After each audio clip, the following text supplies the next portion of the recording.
Allah nggak mengabulkan doa orang-orang yang makan haram. Permohonan dia. Ketika dia berdoa memohon kepada Allah Subhanahu wa Ta'ala, nggak dikabulin. Makanya sekarang ketika dia makan haram, kemudian dia doa di sholatnya, gimana mau dikabulin?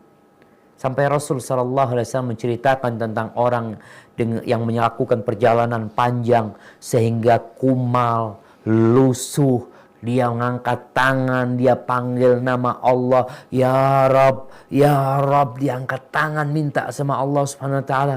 Apa kata Nabi Alaihi Wasallam mengomentari perbuatan orang ini? Wa mat'amuhu haram, makan dari yang haram, minum dari yang haram, pakaiannya dari yang haram, ditumbuh besar dari yang haram. Fa anna yustajabalah, gimana mau dikabulin? Maka kita perlu takut juga. Ketika doa kita selesai Ramadan, Rabbana taqabbal, Allah terima dari kami, Allah engkau minta diterima doanya. Maka di sini doanya nggak diterima sama Allah SWT.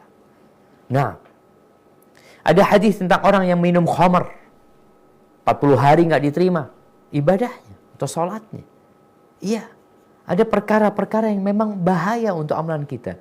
Kalau dulu kita nggak tahu, atau kita sudah tahu, kita makan haram, kerja di tempat haram, kemudian bertobat, subhanallah. At-taibu minadz-dzambi kaman la dzamba lahu. Orang yang bertobat itu seperti orang yang nggak punya dosa.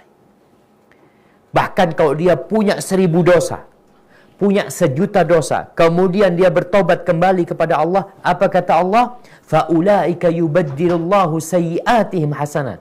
Kalau dia beriman, dia beramal soleh, dia bertobat kepada Allah SWT, maka Allah akan ganti semua dosa dia.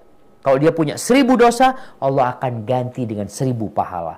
Dia punya 1.000.000 dosa, Allah ganti dengan 1.000.000 pahala. Plus tetap kalau ada amal-amal dia yang diterima oleh Allah SWT.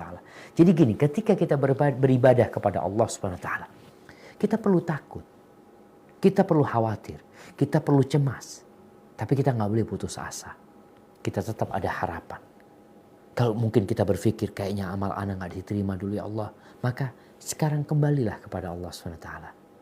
Dan Allah senantiasa membuka pintu taubat untuk orang-orang yang kembali kepada Allah SWT. Dan ayyuma lahmin nabata min su'ud. Daging mana saja yang tumbuh dari yang haram, neraka lebih pantas tempatnya, kata Nabi SAW. Maka kita hati-hati.